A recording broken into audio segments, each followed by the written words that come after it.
guys ready?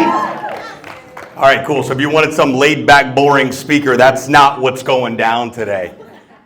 So first of all, thank you, Vanessa and Andy. It is my privilege to be up here. It's been a long journey, and I always get a little choked up when I'm able to embrace opportunities like this that are long-term relationships that we've been building for over a decade now. It's kind of wild to say. So it is my absolute privilege to be here, and it is my hope that I not only deliver but over-deliver, and that you guys walk out of this room with at least one or two things that you came here for.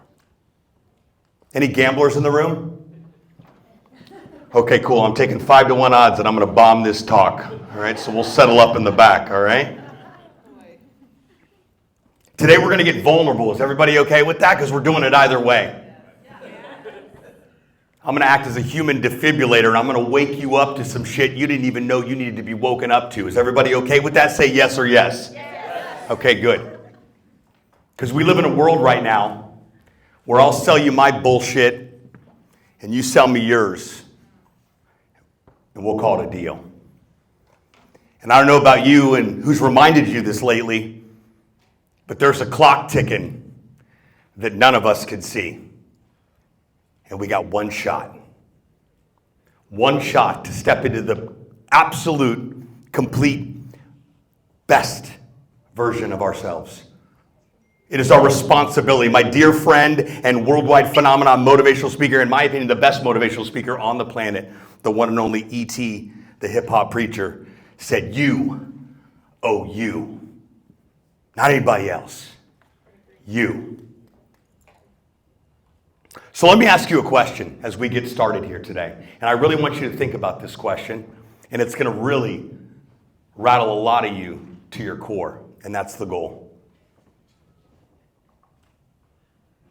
Who's missing out because you're not showing up? One more time. Who's missing out because you're not showing up? But Sebastian, I'm in Orlando for 3 days. I'm here. I spent time with my family. I'm not talking about physically showing up. I'm talking about showing up in the areas of the things that you know you should be doing, but you're not. Because it's safe. Man, the sidelines are safe, aren't they? Comfy. But today I want to challenge your thought process on considering the idea of what's possible by getting off the sidelines and getting in the game. Because I don't know about you, but the very thought that because I am not showing up, someone misses out, that's a problem. And I feel qualified to ask a room of incredible individuals like yourselves that question, because I was posed that question some 15 years ago when my head was so far up my rear end, I couldn't see straight. And I was introduced to a friend that worked with Tony Robbins as part of his core team, and still works with him to this day. And I was grateful to be introduced to this individual. And I'll never forget it. We're on Miami Beach at Fridays on 5th and Ocean, if you're familiar, like the tourist mecca of Miami Beach. And we're having a drink. It's a Friday afternoon. And she says, "So what's next?" And I looked her right in the eyes and I said, "I don't know." And she immediately looked at me in my eyes, serious as a heart attack, and said, "Sebastian, that is a fucking problem." And I'm quoting her. Pardon my French, but not really. So these are my offended days. So I'm thinking, who in the world does this lady think she is, telling me what I'm doing with my life is a problem? And I was like, "Why don't you shut up, because you got about $6 to your name, and she travels with Tony. Shh. Stay curious and ask questions." I said, "So what do you mean by that?" She goes, "I'm going to tell you exactly what I mean. Who's missing out? Because you're not showing up. When I say there are a few moments in our lives where things change in an instant, that was one of them. That Monday, I had a logo mock-up from somebody on Fiverr for my company, Social Buzz TV, and I started running around town with a bow tie, a skateboard, and a bus pass, because I didn't have a car or any money. But I knew if you make enough noise, someone's going to come knock on your door. And that includes the police after 10 p.m. But I just knew if I've got something here. And shortly after that, I was introduced to an individual by the name of Gary Vaynerchuk. Some of you might know who Gary V is, the worldwide phenomenon now. But I was grateful to have met him in 2011, and we became great friends, and he became an incredible mentor, still is to this day in my life, and really helped me better understand where we were at in this digital transformation on the way things are. I'll never forget, I got cast for a reality show, a dating reality show, me and 30 women. There were no roses involved. And I had to fly to New York for that, to meet with the producers that morning. And I had a couple minutes to burn before the meeting. And as I cruised over to Times Square, I'm standing there in the advertising mecca of the world, and everyone's looking down at their phone. So it was this time where I'm like completely convinced that this is where we're going. Then I meet Gary and I'm like, sold. And then I end up in New York on a reality show on Fox. What? Huh? What's going on here? Hardest $250 I ever earned in my life, and I didn't get a date. So it was a great experience though. Welcome to Hollywood. What's your dream? Not this. But it quickly reminded me that we are in the midst of an incredible shift in the way we communicate. The way things used to be will never be again. And for a long time, I spent 10 years evangelizing the fact that the attention is now in the news feed. 2020 helped wake a lot of people up with that because we were all stuck at home and, well, might as well start the thing. Podcast equipment sold out on Amazon in 2020, to give an example. Do you need to grab that? But as I continued to wrap my head around where we're at with all this, and it was very difficult. It's very difficult helping people understand where we're at with technology when they've been in business for 10, 20, 30 years. I've never needed this. Why do I need it now? This is the way we've always done it. The most dangerous phrase you could ever utter within a business. But I'm grateful for those early days. They were humbling. And midway through all of that, in 2016, I had built a great business. And I had finally gotten to a place. I wrote my first book. I became a speaker. Things were starting to happen. But I kept getting that nudge. You ever get that nudge like there's something else? And in 2016, I thought, you know what? I need to get a girlfriend. So I'm going to join a dating app. And I jumped on Tinder. And I found a girlfriend, all right. And we met on March 1st, 2016 in downtown Fort Lauderdale off Las Olas at American Social. We met for a beer. We sat down and she said, Sebastian, I'm in this personal development course. And I'm like, huh, let me tell you about personal development. Tony Robbins, Walking on Fire, 2 times. Landmark Forum, graduate. What I didn't tell her is that I didn't do shit with any of the education that I got in those rooms. And she was adamant that I get in this room of this program that she was part of. And extreme resistance shows up when this is our natural next step. When this is what we're tapped out to do. This is your next step. Do not pass go. Do not collect $200. This is next. The resistance is real, and I was more resistant to that than I've ever been in my entire life. And I kicked and screamed all the way through those doors. But she called me and said, I signed you up. You start on Friday. The end. And I went to this course. It was called Gratitude Training. Some of you may be familiar with it. Unfortunately, the program's no longer around anymore, but it is Personal Development 101, which is what actually happened, and then your bullshit story of what happened. And we like to marry those two things together and start creating a narrative and a storyline in our life that isn't even true. And then we take it a step further and we start enrolling other people, and imagine, into a bullshit made up story, and we call it life. So as I entered into this program, the first part of it, there was a part 1 and a part 2 that I took part of. In part 1 was, let's just figure out what's going on. And I just knew that I was mad. I was still angry. I'm like, you've done well, but you're a little angry. We still got to work some things out. Maybe a few more conversations with Dad. Maybe a few more conversations in general with whoever hurt you. And then I went to part 2, and that was intense. We went in on Wednesday at noon, and we got out Sunday night on or around midnight. It was intense.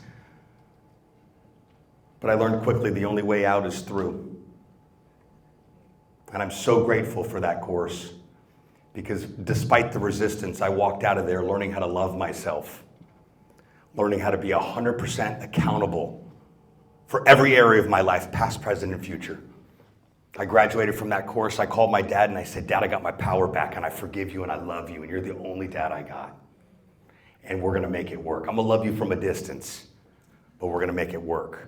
Most people don't understand that language or conversation, but I did, because I got my power back. And people kept saying, Sebastian, when you finally step into your power, it's all gonna change and you're gonna go out in the world and you're gonna change lives, and you don't see it when you're in it. But once that happened, a light went off. And it was like, cue the hallelujah chorus, it's game time. And what I realized after I got out of that was that I didn't hate what I did with my business, I hated myself. And when we hate ourselves, we hate everybody in our path. It's everyone else's fault, and we're a victim. So I got through all of that at the end of the year, and by the way, the girl broke up with me in the middle of the course. As if personal development isn't enough, let's throw a little heartbreak in the mix. So I get out of that, I pick up the pieces of the breakup, and I graduate, and it's like, okay, cool, we've got to get back into the real world. How I took that whole year off is beyond me. Thank God for lines of credit. But late 2016, I said, okay, we're going to go rent a desk at a co-working space in downtown Coral Gables, and we're going to figure this out. We're going to phase out Social Buzz TV, and we're going to fill in the blank. I don't know what that is.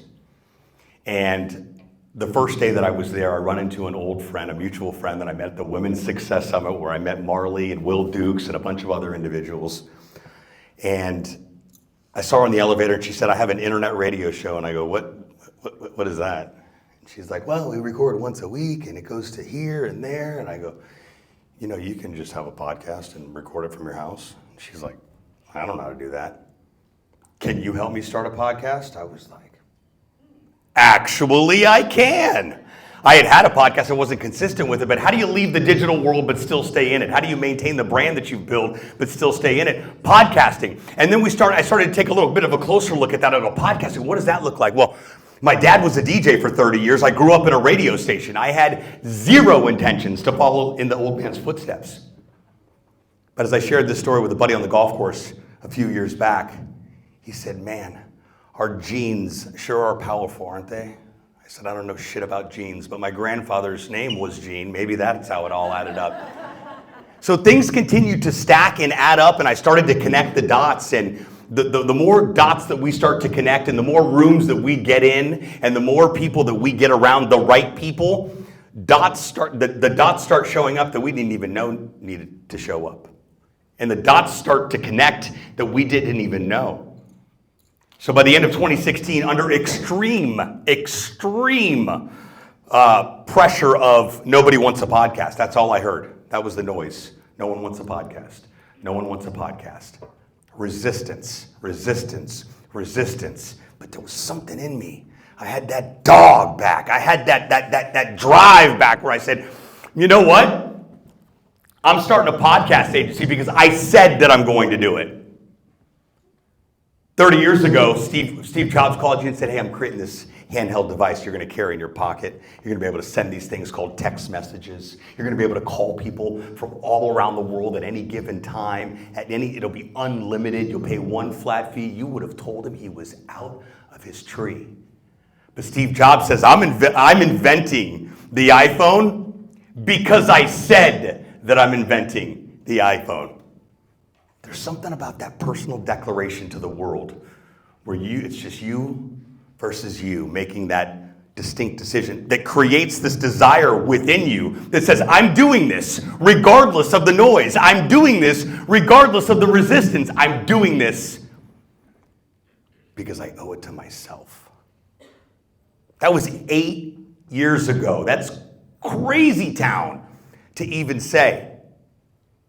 I've been able to successfully phase out the business we were doing. I just called the clients that we had left and I said, hey, my heart's just not in it anymore. I'm not going to run your card and go through the motions. That's not why I'm doing this.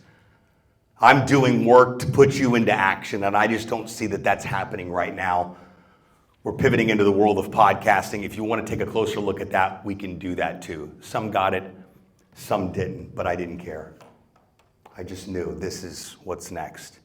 So if we fast forward 8 years, the Podcast Launch Lab, which is a turnkey podcast launch solution to take you from idea to iTunes in 90 days or less with our proven podcast launch solution.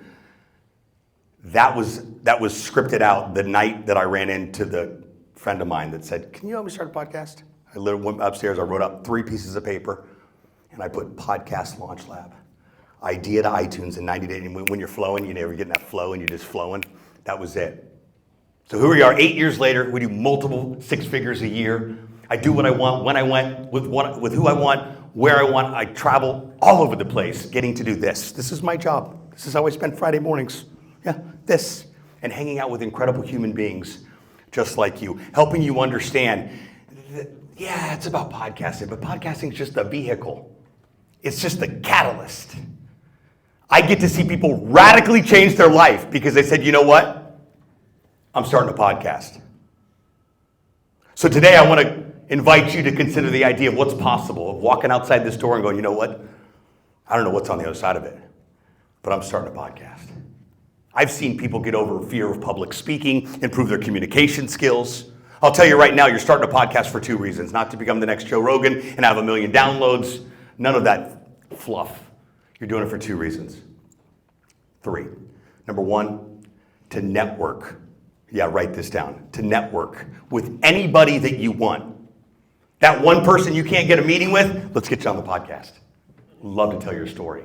Because at the end, by default, as expected, we're going to figure out some sort of dialogue on, well, we should have another conversation about fill in the blank.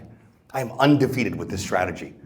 I find somebody who wants to start a podcast, doesn't have a podcast, loves what I'm up to. Let's get you on the podcast, Marley. Want to tell your story. No one says no to that. Why? Because people love their ego stroked. We all do. So why not feed into that in a very transparent and organic way? There's nothing shady about this at all. If I ask you to be on my podcast, you're like, duh, of course he asked me to be on my podcast. And no, I don't have it. You may not even know you want to start a podcast, but when I get done with you, you will. Because it's my goal to speak into your life in an area that you didn't, you're like, I didn't even think about it. You know how many times I hear that on a daily basis? You know what's special? I didn't even think about that. I said, welcome. Settle in. Buckle up. We're just getting started. But I had no idea that, I thought that the agency is going to be one thing, and we're going to build this thing into a profitable business. That's great and everything, but I didn't know it was going to all the roads were going to start crossing from 2016.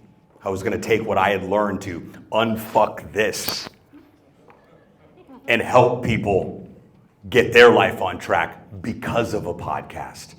I had a client call me a couple years ago. It was a Saturday night at 6 o'clock. She was bawling her eyes out. I said, oh my God, what's wrong? She goes, she was at a mutual friend of ours event in Tampa, a personal development event.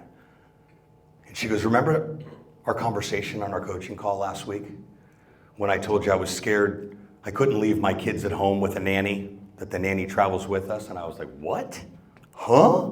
She's like, yeah, we can't make the trip because the nanny can't come with us. I'm like, so leave the kids at home with the nanny. She goes, I can't do that.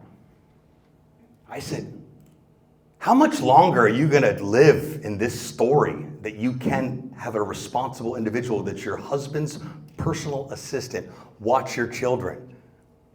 I mean, wow. And she's like, well, I never really thought about it like that. So she calls me on Saturday night while at the event on a break and says, you know, I figured it out. My mom died early. My grandmother stepped in. And I had this tremendous amount of guilt that my grandmother had to do a role that she wasn't cut out to do. And I said, well, what if she was, though? What if the story just played out the way it was supposed to? She goes, it did. And it all makes sense now. But the reason for my call is, number one, tell you I worked through that tonight. I said, I'm ridiculously proud of you. And she goes, and lastly, what you do has very little to do with podcasting and everything to do with life. And now we're both crying on a Saturday night on the phone of where it's at. But just a subtle reminder that God is constantly at work in not only business, but in life. And I'm devout Christian, loud and proud about it. I love Jesus, but I cuss a lot. If the name Jesus offends you, that's your problem. It may be something to take a closer look at. But it is what life is all about. And I grew up in a very conditioned, I'm a recovered Southern Baptist. Am I the only one in here to be able to do that? But I never knew that my faith would start to play out in my life. But then again, I didn't know that the undoing of 35 years of layers I had built back in 2016 would start to apply until I started to get phone calls like that. Now we look at the business side of things. I talked about interviewing people. I'm an active member of BNI. It's my cross. And it's like a gang you can't get out of. But I'm extremely grateful. It's not a cult. They let you go home after every meeting. And I met a new member that had just moved here on a business visa. I think they call it an H-1 visa. You start a business, move to the States, moved here from Trinidad. Great guy. And has a retail point of sale business. So everything up until running the card is him. So the hardware in retail locations. And he's become a great friend, and we play a lot of golf together. And we're up in West Palm Beach playing golf a couple Fridays ago. And we're walking out of the pro shop after having breakfast. And he's like, hey man, I didn't tell you. I had a guy on the podcast last week. Closed him for $50,000. I'm sorry, come again? At this point, he may have spent 12 or 15 grand with us. If that, I'm probably exaggerating there. The guy made $50,000 by interviewing a prospect on his podcast, of which I had no doing of other than what I teach, which is you should be interviewing everyone that's on your hit list and your prospect list and the people that you're meeting, and you're out here networking. Leave the business cards at home. Okay, fine, get the business cards so you can follow up about the podcast. But this whole let's meet for coffee, everyone wants to meet for coffee. People say, let's meet for coffee. What do you want to meet about? You can click the Zoom link. It works well. 2020 conditioned all of us to be Zoom ready. But I'm like, there we go. Another clue that I am absolutely living in my purpose on purpose. And there's just not a better feeling than that. There's just not. Thank you, Marley. Thank you. So as I continue to collect these stories of what I get to do, by the way, you don't have to do anything. Just so you know, you ain't got to do nothing, but you get to do everything. But you need to have a sobering conversation with yourself. And one of those questions that you ask yourself, in addition to who's missing out, because I'm not showing up, is are you willing to give up who you've become to be who you are? That's a bit of a riddle for some, so I'll say it again. Are you willing to give up who you've become to be who you are? Because I guarantee you what's on the other side of that is everything. Anything's possible, but only 100% of the time.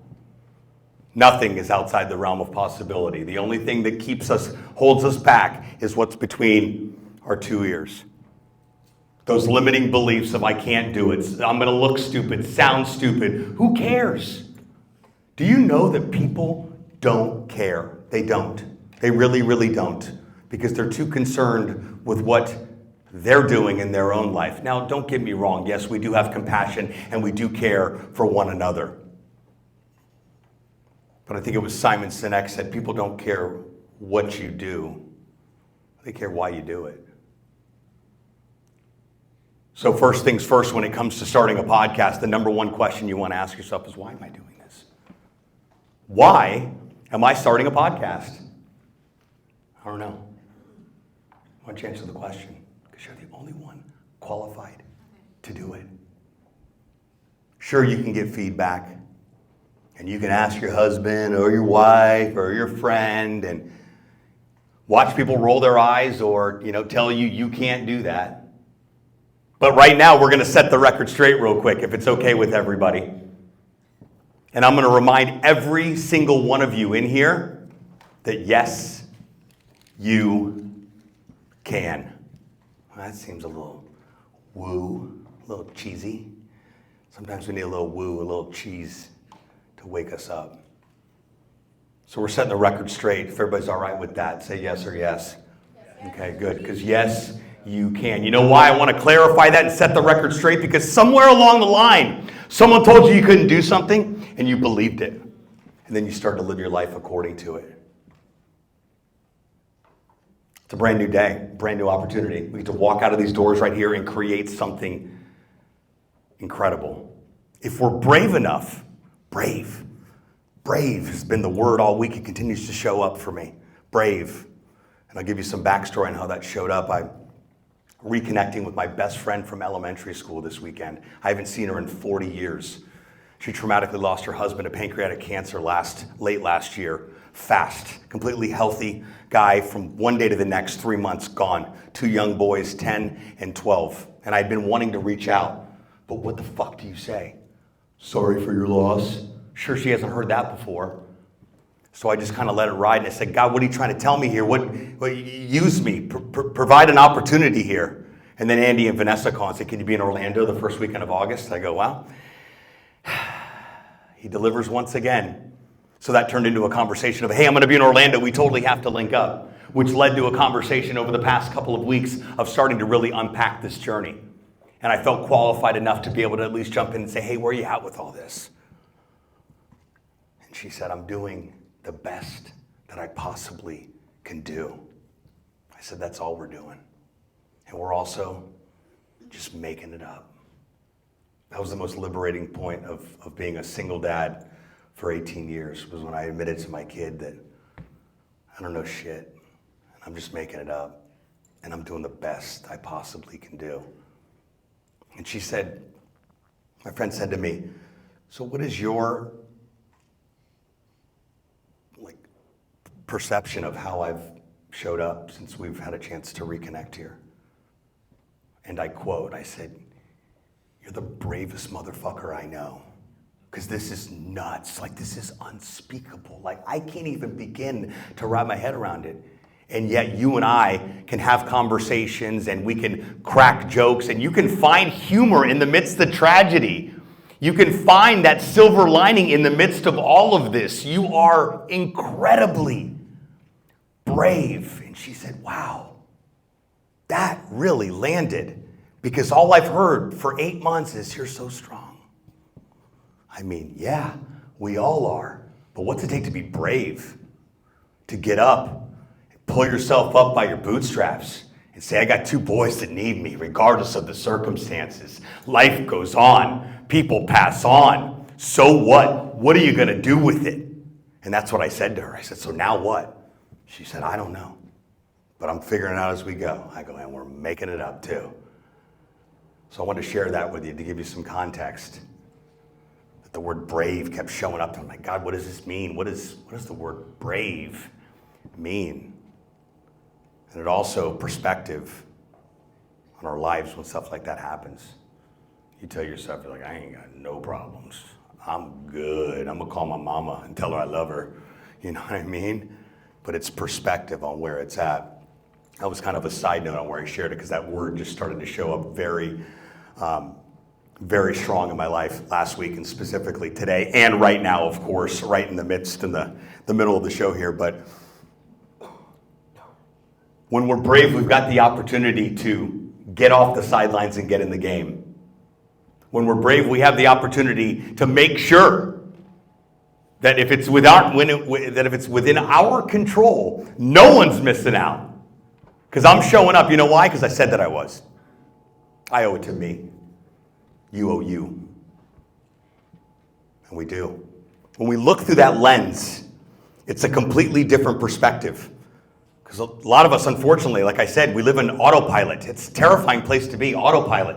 We're just going. When's the last time you stopped and caught a sunrise or a sunset?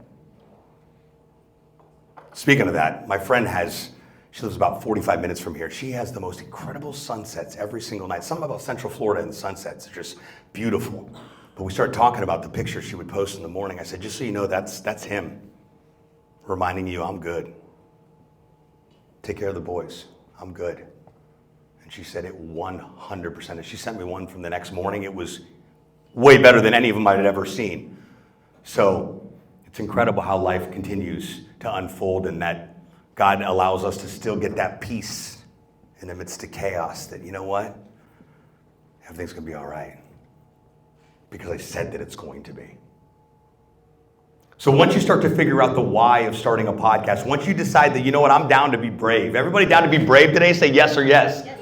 Isn't brave a great word? I mean, we've been using that since God spoke to Moses, but let's bring it back. We're bringing brave back, baby. Justin Timberlake brings sexy back. I'm bringing brave back. Come on now.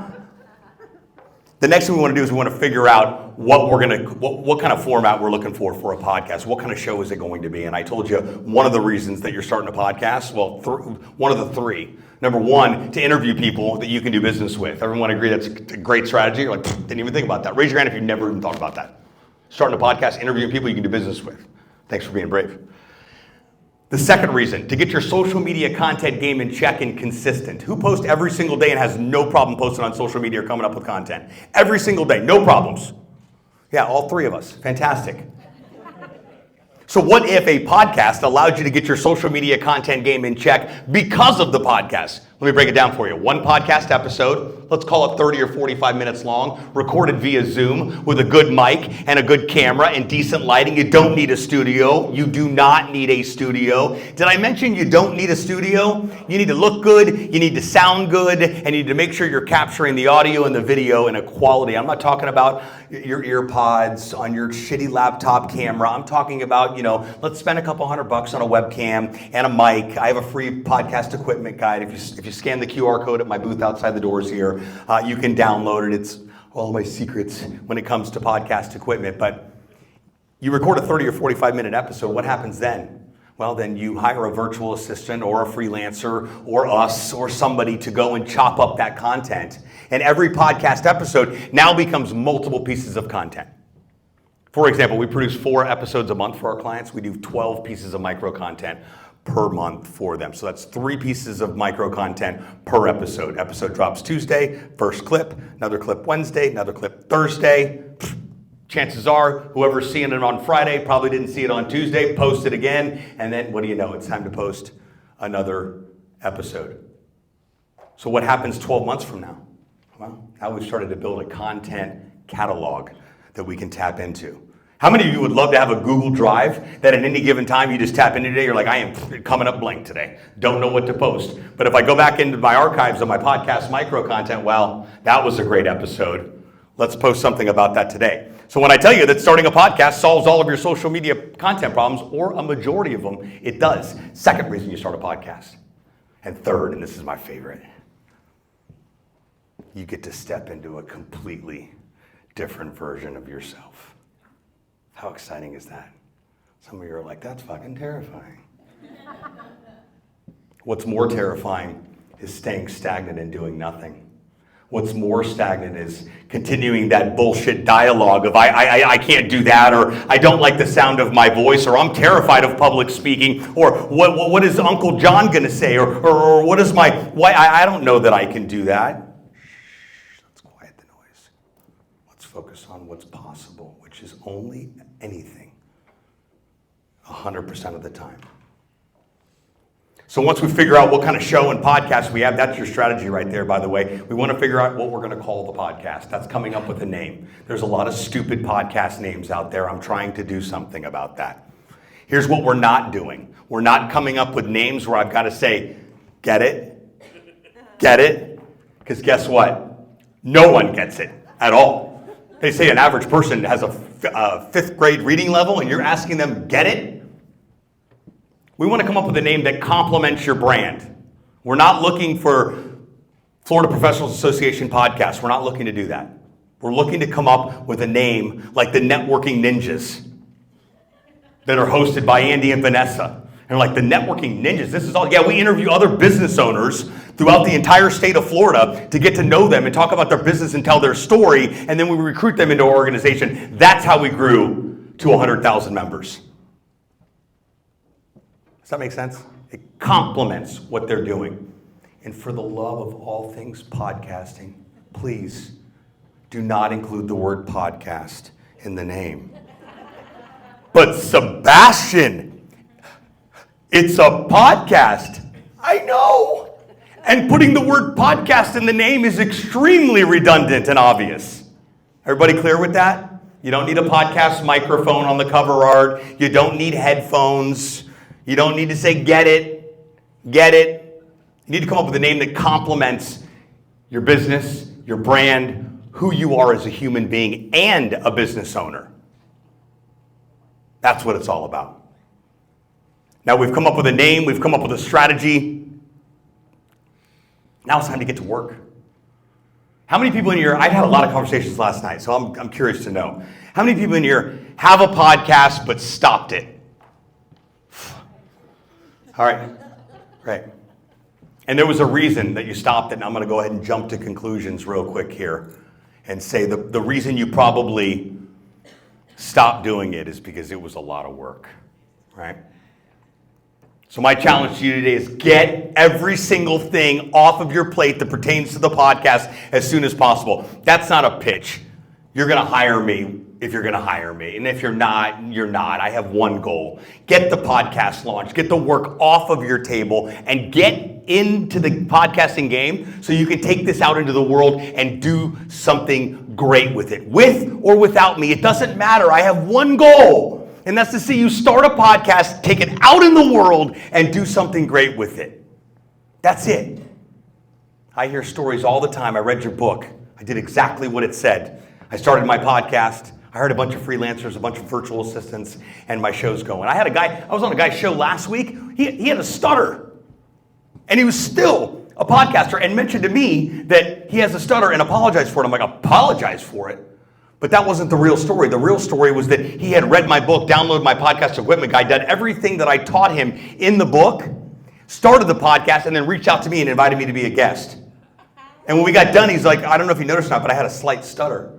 I was like, well, now that you brought it up, I kind of remember it.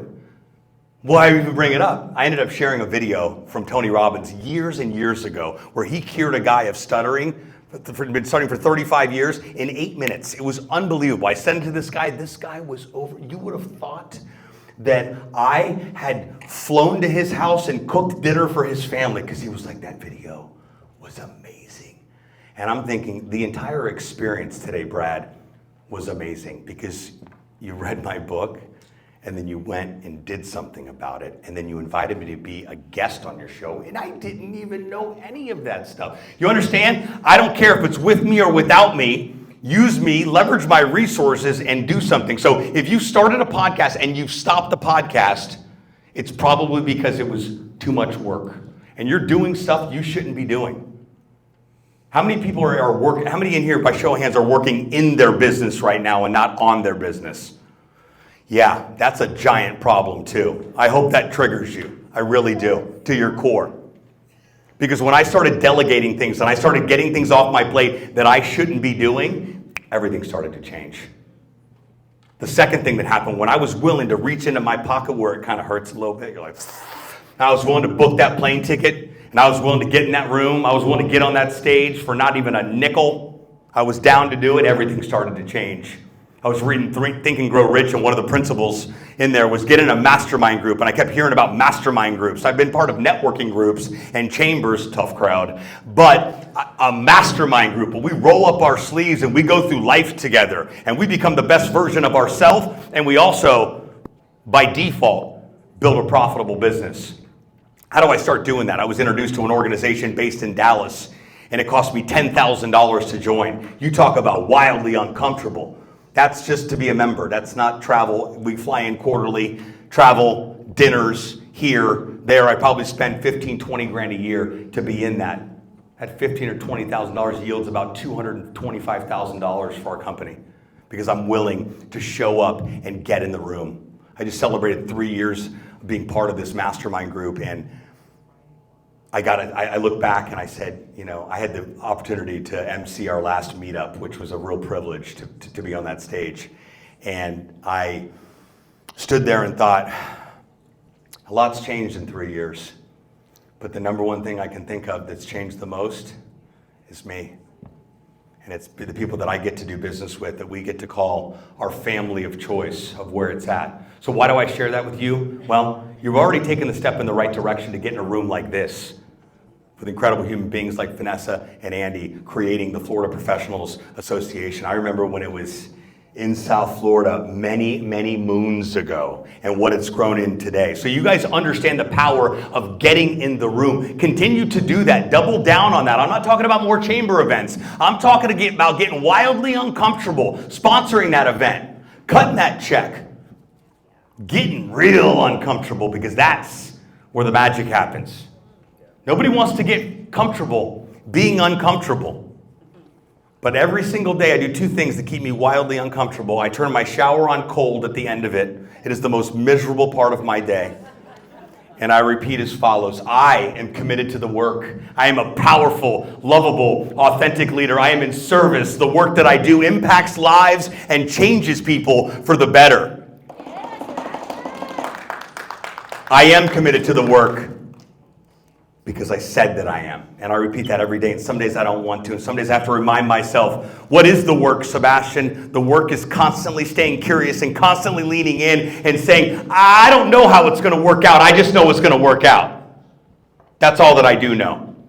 The second most miserable part of my day is 20 minutes in a hot sauna, suffocating. I read a stat that said if you spend 20 minutes in a sauna, you decrease your odds of dying by 50%, 50%. I'll suffocate for 20 minutes. Let's ride.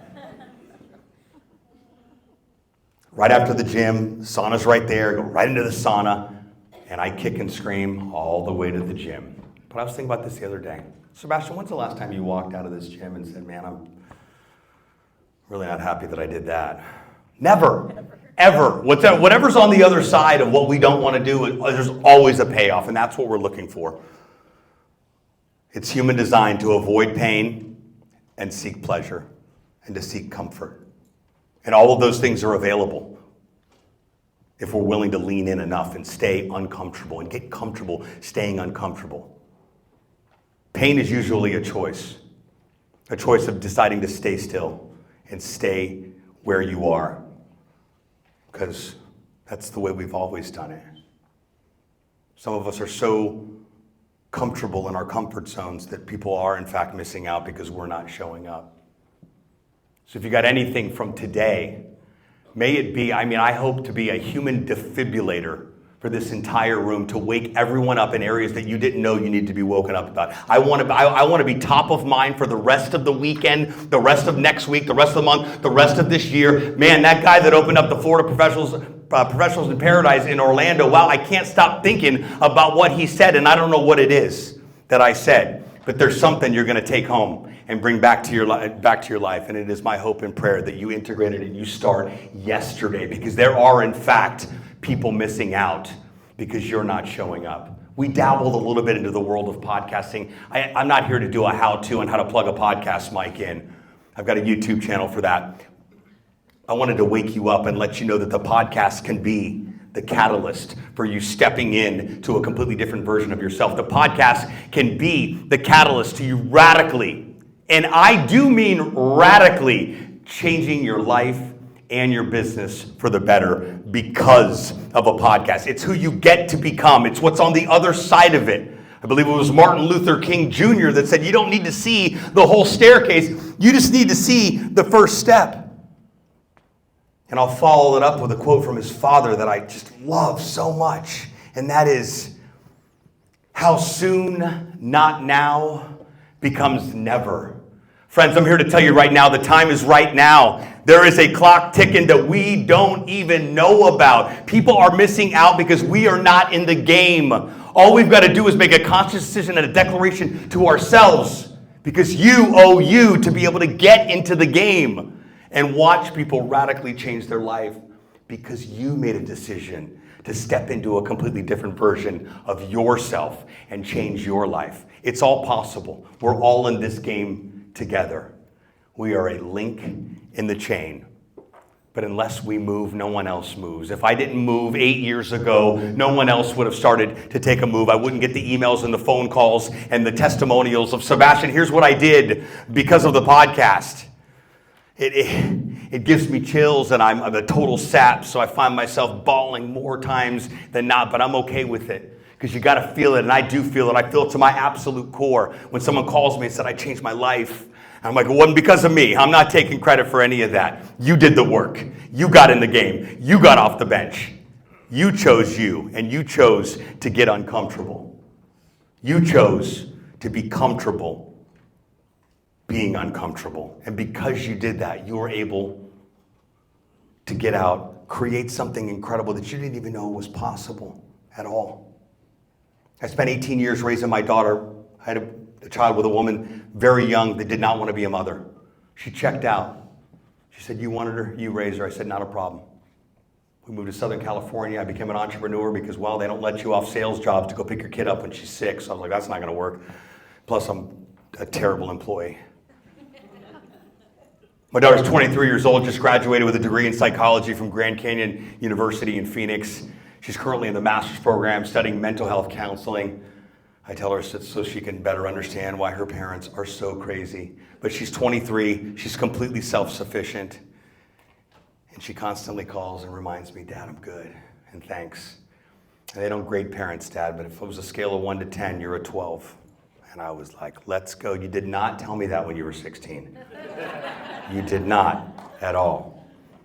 So as we close today, I want you to really consider who's missing out because you're not showing up. And I also want you to consider what's possible with getting out of your comfort zone and saying, I'm doing it. I don't know what's on the other side of it, but I'm doing it. Friends, I'm here as living proof that if you make this decision to choose you, to step into the game, your life will be radically changed, and so will those that are in your life and will continue to enter your life. And what an incredible feeling that is, isn't it? Thank you so much for your attention today. It's been my absolute extreme pleasure and gift to get up here and share my gifts with you guys. So let's get out in the world and do something with it. Thank you. Let's hear it loud for